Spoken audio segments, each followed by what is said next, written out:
আমাদের আন্দোলনের শুরুটা মূলত হয়েছিল আমরা প্রথমে নিউজ ফিড থেকে দেখে যে আমাদের কোটার বিরুদ্ধে যে আন্দোলন দাঁড়াচ্ছে। প্রথমে আমাদের চট্টগ্রামের রাসেল আহমেদ, যিনি বিবাহিত কোটা চাই দিয়ে ইউনিভার্সিটি থেকে শুরু হয়। ইউনিভার্সিটি থেকে মাঠে নামে মূলত জুলাই মাসের 3-4 তারিখ থেকে। প্রথমে সেটা 6 তারিখ আমাদের বাংলা ব্লকেটের মাধ্যমে টাইগার বাস ব্লক করা হয়। সেখান থেকে আমার মূলত যোগ হওয়া। আমি টিউশন শেষ করে ওদিক দিয়ে যাচ্ছিলাম, যাওয়ার পথে যখন দেখলাম যে এখানে সবাই একটা আন্দোলনে জড়ো হয়েছে, কেন কোটা বিরোধী আন্দোলন, আমি সেখানে কিছু ডকুমেন্টারিও করেছিলাম যেগুলো আমার আইডিতে দিয়েছিলাম। তো আমি মহসিন কলেজের ছাত্র ছিলাম, তখন সেখানে মাস্টার্স করতাম। তো সেখানে আমি ওই ভিডিওটা দেওয়ার পর থেকে আমার বিভিন্নভাবে একটু চাপ আসে আর কি, যে মাইনুল তুই কেন গেছিস ওখানে, বা এসবে কেন তুই যাচ্ছ। এসে 7 তারিখেও সেম আমাদের টাইগার বাসের প্রোগ্রাম ছিল, সেখানেও আমরা একত্রিত হলাম সবাই। ওখান থেকেই মূলত আমাদের পরিচিত, এবং আমি একটু স্লোগান দিতে পারতাম, সেই কারণে সবার সাথে একটু হালকা আলাদাভাবে একটা বন্ডিং তৈরি হয়ে যায়। এরপর আমাদের একটা ফেসবুক গ্রুপ খোলা হয়, যেখানেও আমি অ্যাড হই। পরবর্তীতে আমি আবার ওখান থেকে লেফট নিয়ে নিই, কারণ আমার আসলে মোবাইলটা চেকিং হচ্ছিল। আমি কলেজে গেলেই আমার মোবাইল চেকিং হচ্ছিল, যেহেতু কলেজেও আমি একটু ওখানে বিভিন্নভাবে রেসপন্স করতাম, অনেক প্রোগ্রাম আমি হোস্ট করতাম।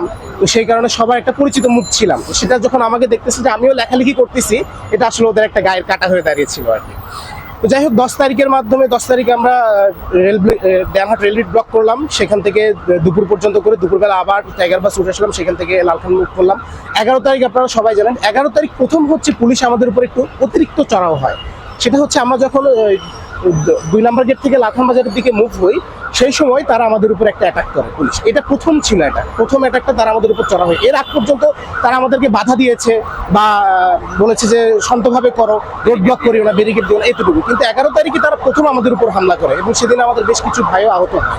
এরই প্রতিবাদে কিন্তু আমরা 12 তারিখ আবারও নামি রাস্তায়, এবং সেদিনও তারা আমাদের উপর একটু চড়াও হয়। সেদিন আমাদের অনেক ভাইয়েরা আহত হয়, আমাদের অনেক ভাইয়েরা সেদিন আমরা রাস্তায় শুয়ে পড়ি। আমরা জানি যে আমাদের খানতালুক মোহাম্মদ রাফি, রাসেল আহমেদ, তারাও আহত হয় সেদিন। ওই দিনের পর থেকে মূলত আমাদের একটি স্পিড আরো বেড়ে যায়, যে এত কেন।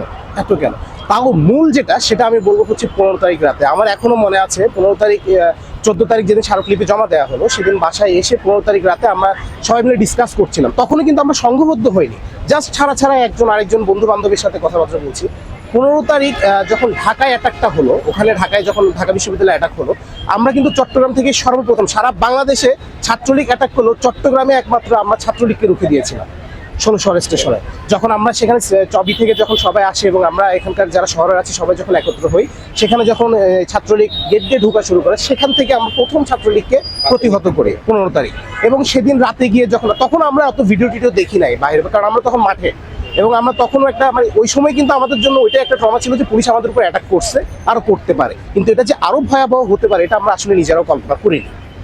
15 তারিখে আমরা রাতে যখন বাসায় গিয়ে দেখলাম যে সবচেয়ে কষ্টদায়ক যেটা আমার এখনো কানে বাজে মনে পড়লে, জাহাঙ্গীরনগর বিশ্ববিদ্যালয়ের আমাদের ভাই বোনদের আর্তনাদ, যে বাঁচাও বলে, যখন তাদের উপর একটা চরমভাবে অ্যাটাক হয় রাতের আধারে অন্ধকারে। এটাই ছিল আমাদের কাছে সবচেয়ে, যে আমরা যে একটা স্লোগান দিই যে জেগেছে ছাত্র সমাজ, লেগেছে রক্তে আগুন লেগেছে। এই রক্তে আগুনটা লেগেছিল আমাদের 15 তারিখ রাতে। 14 তারিখ 15 তারিখ চট্টগ্রাম বিশ্ববিদ্যালয়ে অ্যাটাক হয়, কিন্তু সবচেয়ে জঘন্যতম এবং খুব ভয়াবহ অ্যাটাকটা যেটা রাতের গভীরে হয়েছিল, সেটা আমি মনে করি জাহাঙ্গীরনগর ইউনিভার্সিটিতে। ওই ভয়েসটা এমনভাবে আমাদের কানে বাজে যে 15 তারিখ 16 তারিখে আমার আবার প্রজেক্ট সাবমিট ছিল, কিন্তু এই যে বিভিন্ন থ্রেটের কারণে আমি কলেজ যেতে পারছিলাম না। সেদিন আমি জামাল খান গিয়ে অবস্থান করি, আমার বান্ধবীদেরকে দিয়ে আমি প্রজেক্টটা পাঠিয়ে দিই, এবং আমার স্যারেরাও আমাকে অনেক হেল্প করে। স্যারদেরকে ফোন দিয়ে বলি যে স্যার এই ব্যাপার, কারণ আপনারা তো জানেন যে আমি কলেজে গেলে আমার উপর কিছু একটা হতে পারে, যেহেতু আমাকে অলরেডি থ্রেট দেওয়া শুরু হচ্ছে, আমাকে আমার ছোটো ভাইদেরকে। স্যারা বলছে তোমার কিছু করতে হবে, পাঠিয়ে দাও। এবং ওনারা without any viva, without any কিছু আমাকে অ্যাডভাইস দিয়েছিলেন, আমি ওদের কাছে এই জন্য কৃতজ্ঞ। ওই দিন 15 তারিখ যখন আমরা ওখানে সাবমিট করে আমরা এখানে আসলাম, এখানে বলতে আমরা 2 নম্বর গেটে আসছি, প্রথমে একত্রিত হই কিছু বন্ধু বান্ধব, ছোট ভাইরা মিলে। তখন বাজে সময় 2:30, আমার এখন স্পেসিফিক মনে আছে। আমার বন্ধু বান্ধব যারা আছে তাদেরকে বললাম, এবং সবাই যখনই ফোন দিচ্ছি সবারই একটা কথা, দোস্ত কালকে জাহাঙ্গীরনগর ইউনিভার্সিটি কি হইলো এটা, আমি তো আওয়াজটা ভুলতে পারতেছি না। আজকে আয়, এতদিন যেহেতু আসিস না, অন্তত আজকে। ওই দিন থেকে মূলত আমার একটা সংঘবদ্ধ হওয়া, ছোট ভাইরা মিলে। তো আমার বাসা যেহেতু আগ্রাবাদের দিকে, আমি সবাইকে ওই দিকে ডাকলাম। ওখান থেকে আমরা 3টার দিকে রওনা দিই। আমি ফ্লাইওভার দিয়ে চলে যাই ডিরেক্ট। ফ্লাইওভার দিয়ে যাওয়ার পথে অর্ধেক রাস্তায় আমাদেরকে কিছু সিএনজি চালানো রাখতে বলেছে, এদিকে যাই না, এদিকে গোলাগুলি শুরু হয়েছে। কিসের গোলাগুলি তখন আমরা জানি না, যে চট্টগ্রাম 16 শহর স্টেশনে ছাত্রলীগ অবস্থান নিয়েছে। এখান থেকে 16 শহর স্টেশনটা আমাদের জন্য আরো গুরুত্বপূর্ণ হয়ে যায়, কারণ ওই দিন 15 তারিখ তো আমরা প্রতিহত করেছি, কিন্তু 16 তারিখ তারা যেভাবে অবস্থান নিয়েছিল, আমরা ওখানেও কল্পনা করি না যে তারা ফায়ার করবে বা আমাদের উপর হামলা চালাবে, ককটেল বিস্ফোরণ করবে, এটা আমরা কল্পনা করি নাই।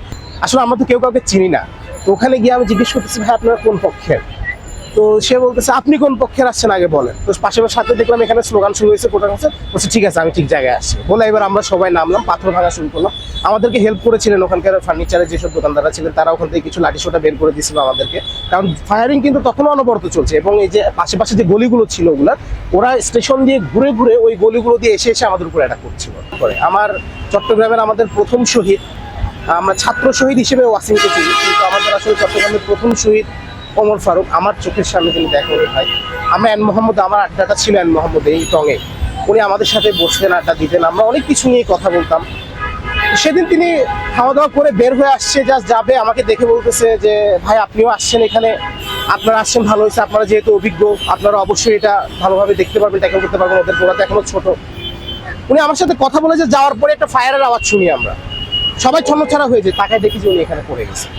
এতগুলো ছেলের মধ্যে আসলে মানে আমি কিভাবে বলবো, উনি অনাকাঙ্ক্ষিত ভাবে উনি কথা বলে যাওয়ার পরে আমি কি করবো, ষোলক বহরের যে মুখটা আছে ঠিক ওই জায়গায় আমরা সবাই এদিকে দৌড় মারলাম, কিছু শ্রমিকরা বের হয়ে আসলো, আমরাও কিছু গেলাম, ওনাকে ধরলাম, উনি তখন একটু নিঃশ্বাস নিচ্ছিলেন, ওনাকে হসপিটালে নিয়ে যাওয়ার জন্য দৌড় দিলাম। তখন আমরা ওইখান থেকে আবার মিছিল নিয়ে একসাথে, ওইটা আমাদেরকে আরো একটু রাগান্বিত করে তুললো, আমরা তখন আবার দৌড় দিয়ে শুরু করি।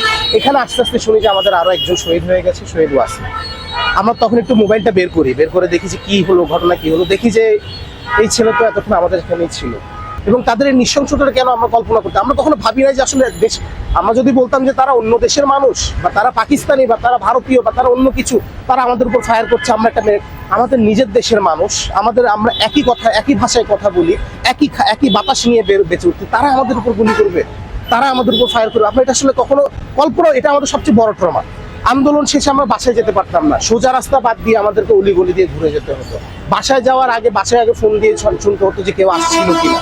29 তারিখ আমাদের চারাকি পাহাড়ে আন্দোলনে ডাক দেওয়া হয়, সেদিনও একটা সোর্স থেকে আমি জানতে পারি যে ওখানে আগের থেকেই ছাত্রলীগ অবস্থান করে, শৈবাল দাস সোহন এবং তার গ্রুপগুলো অঙ্গ সংগঠন অবস্থান করে, কিন্তু আমাদের একটা ঘোষণা টাইম হয়ে গেছিল এবং ইতিমধ্যে তারা ওখানে চলে গেছে। সেদিন আমি বলবো যে আমাদের নারী নেতৃত্ব যারা আছে তারা বীরত্বের সাথে সেই দিনটা মোকাবেলা করছে, একদম অহেতুকভাবে। আমরাও কোনো প্রস্তুতি ছিলাম না, আমরা যদি জানতাম তাহলে আমরাও হয়তো একটু লাঠি সোটা কিছু নিয়ে যেতে পারতাম, কারণ আমরা ওটা কল্পনা করি নাই যে ওখানে তারা আগে থেকে। আমরা খবর পেয়েছি নীলা প্রসহ পুষ্পিতানাথ, তারা যেভাবে আমাদের ভাইদেরকে প্রিজন ভ্যান থেকে তুলে এনেছে এবং পুলিশের সাথে মোকাবেলা করেছে, আসলেই ভোলার মতো না। যদিও এখন নারী নেতৃত্বদেরকে একটু পিছিয়ে রাখা হচ্ছে, কিন্তু তাদের কারণেই আসলে আমরা ওই সময়টাতে টিকেছিলাম। 5 তারিখ সকালবেলা 11টা বাজে, তখন আমি ঘুম থেকে উঠে সারা রাত জেগেছিলাম। ঘুম থেকে উঠেও তখন আমার মনে একটাই ভয় ছিল যে আজকে কি হবে জানি না, হয় এসপার না হলে ওসপার। এবং সে সময় কিন্তু আমাদের একটা সশস্ত্র আক্রমণেরও একটা ঘোষণা আসার কথা ছিল। ঠিক যখন 12:30 1টার পর যখন দেখলাম যে মানে ফোনে নিউজ আসলো, আমি তো বাহিরে তখনও, ফোনে নিউজ আসলো যে সেনাবাহিনী ওয়াকারুজ্জামান একটা ঘোষণা দিবেন, জাস্ট ওই সময় মুখে একটা পানি আসে যে কিছু একটা তাহলে এবার হবে। আমার ছোট বোন চিল্লায় বলে ভাইয়া তুমি তাড়াতাড়ি বের হও, উনি পালাই গেছে। বলছি সেনাবাহিনী কি ইয়া দিছে, বলে না এখনো দেয় নাই কিন্তু পালাইছে, বলছে আন্দাজে, মিথ্যা কথা, এগুলো ফেক নিউজ। মানে ভিডিও দেখাচ্ছে সে। আমি ওখান থেকে বের হয়ে শুধু সবার আগে ফোন নিয়ে আমার যারা ছোট ভাইরা ছিল, ফ্রেন্ডরা ছিল, সবাইকে জানালাম, গ্রুপে জানালাম যে এখন একটা বিজয় মিছিল বের করতে হবে, আর কোনো কথা নাই। তাও আমাদেরকে বলা হলো যে একটু হোল্ড করেন, আগে আমরা পরিস্থিতি দেখি, আরেকটু হোল্ড করেন। আমি হোল্ড পরে যেহেতু সে পালাইছে, এখন যেই আসুক দরকার হলে বুকে রক্ত আজকে ঢেলে দিব, কিন্তু মন খুশিতে ঢেলে দিব যে সবাইকে মুক্ত করে ছাড়ছি। তো এই ছিল আমাদের সেদিনের ঘটনা। সেদিন আমরা বের হই সবাই মিলে, আমার এলাকা থেকে আমরা সবাই মিলে একটা বিজয় মিছিল নিয়ে বের হই, নিউ মার্কেটে একত্রিত হই।